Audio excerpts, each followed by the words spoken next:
Hello guys. तो आज से हम सोलो लेवलिंग के सीजन 2 को शुरू करने जा रहे हैं। तो बिना किसी देरी के इसके पहले एपिसोड को शुरू करते हैं। तो एपिसोड की शुरुआत में हम जिन्वू को अपने कमरे में सोते हुए देखते हैं, क्योंकि इग्लिस के साथ हुई लड़ाई में वो बहुत ही ज्यादा थक चुका था। तभी उसकी बहन जीना उसे याद दिलाती है कि आज उसे पेरेंट्स मीटिंग के लिए जीना के स्कूल जाना है। जो सुन जिन्वू तुरंत तैयार होकर वहाँ पर चला जाता है, लेकिन जीना उसे देखकर एकदम हैरान हो जाती है, क्योंकि जिन्वू अब पहले से काफी ज्यादा बदल चुका है। जिना के सभी क्लासमेट्स भी जिन्वू को देखकर उस पर लट्टू हो जाते हैं। आगे जिना की टीचर जिन्वू को जिना की प्रोग्रेस रिपोर्ट देती है, जिसमें वो जिना की बहुत तारीफ करती है। फिर वो जिन्वू से एक रिक्वेस्ट करती है कि क्या वो जिना की एक फ्रेंड हान सोंगी को हंटर का जॉब छोड़ने के लिए समझा सकता है, क्योंकि जिन्वू खुद एक हंटर है, तो इसीलिए उसे पता ही होगा कि ये काम कितना खतरनाक है। अब टीचर के कहने पर जिन्वू सोंगी से मिलने चला जाता है और वो देखता है कि ये वही लड़की है जिसने उसके और यो के फेक स्ट्राइकिंग टीम में हिस्सा लिया था। तभी सोंगी जिन्वू से कहता है कि अगर टीचर ने तुम्हें यहाँ पर मुझे समझाने के लिए भेजा है तो तुम यहाँ पर अपना टाइम वेस्ट कर रहे हो, क्योंकि मैं हंटिंग का जॉब कभी नहीं छोड़ने वाली। जोसुन जिन्वू से कहता है कि तुम एक ई रैंक हंटर हो ना, मुझे पता है कि तुम पहले भी एक बार हमारी स्ट्राइकिंग टीम के जरिए थोड़े पैसे कमा चुके हो, लेकिन वो सिर्फ एक बार के लिए ही था। मैं तुम्हें यहाँ पर कुछ समझाने नहीं आया हूँ, बल्कि कुछ दिखाने आया हूँ, तो चलो मेरे साथ। दूसरी तरफ हम देखते हैं कि वांग डोंगसो अपने भाई के मौत का बदला लेने के लिए जिन्वू और यो को ढूंढते हुए उनके शहर पहुंच जाता है, लेकिन हंटर एसोसिएशन का मेंबर वो जिनचुल उसे ऐसा करने से रोकने के लिए उस पर नजर रखे हुए था। दूसरी तरफ S rank hunter Choi hunter association का चेयरमैन गो को जेजू आइलैंड के बारे में रिपोर्ट देने लगता है। वो गो को बताता है कि जेजू आइलैंड के मॉन्स्टर तेजी से इवॉल्व कर रहे हैं और उनके शरीर में अब पंख देखने को भी मिला है। हालांकि वो लोग अभी सिर्फ थोड़े ही डिस्टेंस तक उड़ सकते हैं, लेकिन अगर ये मॉन्स्टर इसी तरह से इवॉल्व करते रहे तो उन्हें यहाँ पहुँचने में ज्यादा टाइम नहीं लगेगा, इसीलिए हमें इस चीज की छानबीन करना चाहिए। दूसरी तरफ हम देखते हैं कि जिन्वू सोंगी को ट्रेनिंग देने के लिए उसे लेकर व्हाइट टाइगर गिल्ड के मैनेजर आन सांगबिन के पास चला जाता है, जो कि जिन्वू को देख बहुत खुश होता है। वो बताता है कि जिन्वू एकदम सही जगह पर आया है, क्योंकि ये एक हाई फ्रीक्वेंसी गेट जोन है और आज सुबह ही इस जगह पर एक सी रैंक डंजन ओपन हुआ है, जिसे किमचुल नाम का एक ए रैंक हंटर लीड कर रहा है। इस तरह का डंजन न्यू हंटर्स की ट्रेनिंग के लिए एकदम सही रहता है। इसके बाद सांगमिन आज का स्ट्राइकिंग टीम को अनाउंस करता है, जिसमें एक A rank Hunter, 5 B rank, 2 C rank और 2 ई रैंक हंटर को मिलाकर टोटल 10 लोग रहने वाले हैं। जिसके बाद वो सभी डंजन के अंदर इंटर करते हैं, लेकिन डंजन के अंदर इंटर करते ही जिन्वू को कुछ अजीब महसूस होता है और तभी हम देखते हैं कि अचानक से वो डंजन एक रेड गेट में बदल जाता है। ये सब देखकर सांगमिंग और उसके असिस्टेंट को कुछ समझ नहीं आता। तभी जिन्वू ने जल्द से जल्द प्राइमरी स्ट्राइक टीम को इसके बारे में इन्फॉर्म करने के लिए कहता है। अब व्हाइट टाइगर गिल्ड के मास्टर योनहो को इसके बारे में पता चलते ही वो तुरंत वहाँ पहुँचने के लिए निकल पड़ता है।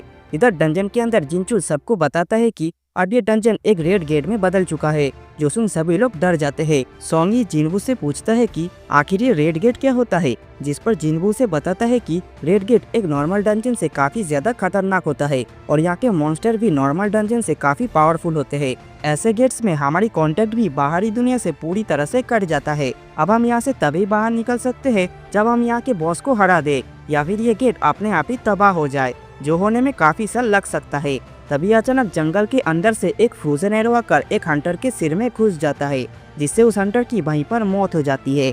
इसके बाद एक और एरो सीधा सोंगी की तरफ आता है, लेकिन जिन्वू तुरंत उस एरो को अपने हाथों से ही पकड़ लेता है, जो देख पार्क हिजिन नाम का एक हंटर शॉक हो जाती है। वो जिन्वू की रिफ्लेक्स देखकर समझ जाती है कि ये कोई ई रैंक हंटर नहीं, बल्कि ए या फिर उससे भी अपर रैंक का हंटर है।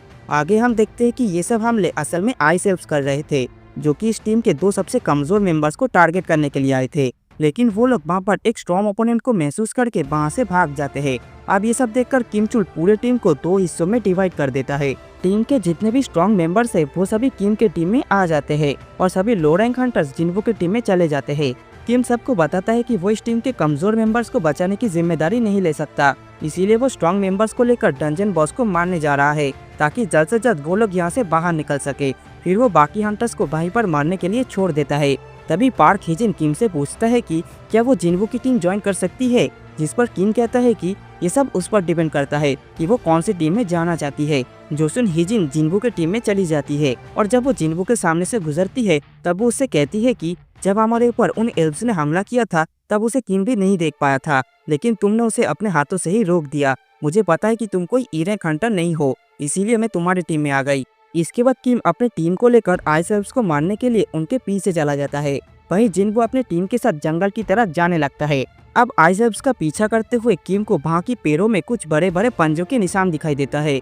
जो देख वो समझ जाता है कि इस जंगल में आइस बेयर भी मौजूद है। वो सोचता है कि अगर यहाँ आइस बेयर मौजूद है तो जिन्वू और उसकी टीम बहुत ही जल्द मरने वाला है। लेकिन मुझे एक बात समझ नहीं आ रही कि अगर जिन्वू की टीम में सी रैंक और बी रैंक के हंटर मौजूद थे तो फिर वो एक ई रैंक हंटर होकर उस टीम का लीडर कैसे बन गया। तभी अचानक से किम और उसकी टीम के सामने 3 आइस बेयर आ जाते हैं, जिसमें से एक आइस बेयर किम के ऊपर हमला कर देता है। लेकिन किम अपनी शील्ड से उसके हमले को रोक देता है और फिर अपनी तलवार से उस बेयर के 2 टुकड़े कर देता है। अब ये देख बाकी के 2 आइस बेयर्स उस पर एक साथ हमला कर देता है। दूसरी तरफ हीजिन भी पंजों के निशान नोटिस करती है। जो देख वो जिन्वू से कहती है कि तुम ये निशान देख रहे हो, मुझे लगता है कि ये आइस बेयर के निशान है और हम उनके इलाके में घुसने वाले हैं, इसीलिए हमें अब दूसरी तरफ जाना चाहिए। जोसुन जिन्वू से कहता है कि मुझे पता है कि ये उनका इलाका है, इसीलिए तो हम इसके अंदर जा रहे हैं, क्योंकि वहाँ पर हमारी इकलौती दुश्मन सिर्फ आइस बेयर ही होंगे। कम से कम वो स्मार्ट आइसबर्ग से तो कमजोर ही है। अब ये सुनकर हीजिन शॉक हो जाती है। फिर जिन्वू अपनी इन्वेंटरी से सभी के लिए कुछ गर्म कपड़े बाहर निकल लेता है। जो देख सभी लोग हैरान हो जाते हैं कि एक ई रैंक हंटर के पास ये हाई लेवल स्टफ कैसे आ गया। सोंगी उसका एबिलिटी देखकर उससे पूछता है कि आखिर तुम कौन हो, जिस पर जिन्वू उससे कहता है कि मैं वो इंसान हूँ जिसने तुम्हें इस मुसीबत में घसीटा है, इसीलिए अब मैं ही तुम्हें यहाँ से बाहर निकालूंगा। बदले में तुम बस मुझसे कोई सवाल मत करना और ना ही तुम लोग। तभी अचानक से उनके पीछे एक आइस बेयर आ जाता है, जिसे देख जिन्वू अपना टाइटल वुल्फ असैसिन में चेंज कर लेता है और उससे लड़ना शुरू कर देता है। दूसरी तरफ योनहू भी डंजन के सामने पहुंच जाता है और वो सांगमिन से कहता है कि ये गेट अब पूरी तरह से सील हो चुका है। अगर किस्मत अच्छी रही तो शायद कुछ ए रैंक और बी रैंक हंटर जिंदा लौट सके। तभी सांगमिन उसे बताता है कि गेट के अंदर सांग जिन्वू भी गया है, उसके ऊपर मेरा ध्यान गया था, इसीलिए मैंने उसे अंदर भेज दिया। अब ये सुन योनहू उससे पूछता है कि जिन्वू का रैंक क्या है, जिस पर सांगमिन बताता है सांग जिन्वू एक ई रैंक हंटर है, लेकिन कुछ ही दिन पहले उसका रीअवेकनिंग हुआ है। तभी वहाँ पर एक गाड़ी आकर रुकता है और उसके अंदर से हुआंग डोंगसो बाहर निकलता है, जिसे देख योनहू एकदम शॉक हो जाता है। वो डोंगसो से पूछता है कि आखिर तुम यहाँ पर क्या कर रहे हो, तुम्हें तो अभी अमेरिका में होना चाहिए था ना। जिस पर डोंगसो कहता है कि तुम मुझे एक बात बताओ, तुमने एक ई रैंक हंटर को गेट के अंदर कैसे जाने दिया, जो कि तुम्हारे गिल्ड का मेंबर भी नहीं है। मैं इतनी दूर उसके लिए यहाँ तक आया और अब वो इस रेड गेट के पीछे फंस चुका है, मुझे तो उसका चेहरा देखने को भी नहीं मिला। अब डोंगसो की बातें सुनकर जिनचुल सोचने लगता है कि सांग जिन्वू तुम लकी हो कि इस वक्त तुम गेट के उस पार हो, जिसके अंदर खुद डोंगसो भी नहीं जा सकता। दूसरी तरफ हम देखते हैं कि जिन्वू अकेले ही सभी आइस बेयर को मार देता है, जिस वजह से उसका लेवल अप हो जाता है। अब बाकी सभी हंटर्स उन बेयर्स का मीट पकाकर खाने लगता है और जिन्वू के बारे में ही बात करने लगते हैं। वहीं दूसरी ओर जिन्वू उन आइस बेयर से लड़ने के लिए उनके मेन अड्डे पर पहुंच जाता है। वो वहां पर इतनी सारी आइस बेयर को देखकर अपना शैडो आर्मी और इग्रिस को भी समन कर लेता है, जिसके बाद वो सभी एक दूसरे के ऊपर हमला कर देते हैं। इतनी बड़ी आर्मी के साथ लड़ाई करने की वजह से जिन्वू का माना पॉइंट भी तेजी के साथ खत्म होने लगता है। तभी अचानक से वहाँ पर आइस बेयर का लीडर आ जाता है और कुछ ही हमलों में जिन्वू के सभी सोल्जर्स को मार देता है, जिससे जिन्वू का माना पॉइंट पूरा खत्म हो जाता है। अब ये देखकर जिन्वू इग्रिस को उससे लड़ने के लिए आगे भेजता है। तभी वो आइस बेयर इग्रिस पर तेजी से हमला कर देता है, लेकिन इग्रिस उसके हमले से बचते हुए उसके कंधे पर एक गहरा कट लगा देता है। फिर वो उसके ऊपर जाकर उसके शरीर को चीरते हुए नीचे आ जाता है और उसके दोनों पैर को काट देता है, जिससे उस बेयर की हालत खराब हो जाती है। फिर इग्रिस एक ही झटके में उसके सिर को धड़ से अलग कर देता है। अब उसकी पावर देखकर जिन्वू सोचने लगता है कि अगर उस वक्त इग्रिस के पास अपनी तलवार होती तो वो मुझे जरूर मार देता। इस वक्त मैं इग्रिस के बराबर हूँ या फिर शायद उससे भी कमजोर। तभी दूसरी तरफ हम किम को देखते हैं, जिसके सभी टीम मेंबर्स को उन आइस एल्व्स ने मार दिया है और अब बस वो अकेला ही बचा हुआ है। फिर किम को पूरी एल्व्स आर्मी चारों तरफ से घेर लेता है, जो देख किम बहुत ही ज्यादा डर जाता है और वहाँ से भागने लगता है। और इसी के साथ ये वाली एपिसोड भी यहीं पर खत्म हो जाती है। तो दोस्तों आज का ये वाला एपिसोड आप लोगों को कैसा लगा कमेंट बॉक्स में जरूर बताना, और वीडियो पसंद आए तो लाइक एंड शेयर जरूर कर देना। चैनल पर नए हो तो सब्सक्राइब करके बेल आइकन को भी दबा देना। मैं मिलता हूँ आप लोगों से अगली बार, तब तक के लिए गुड बाय।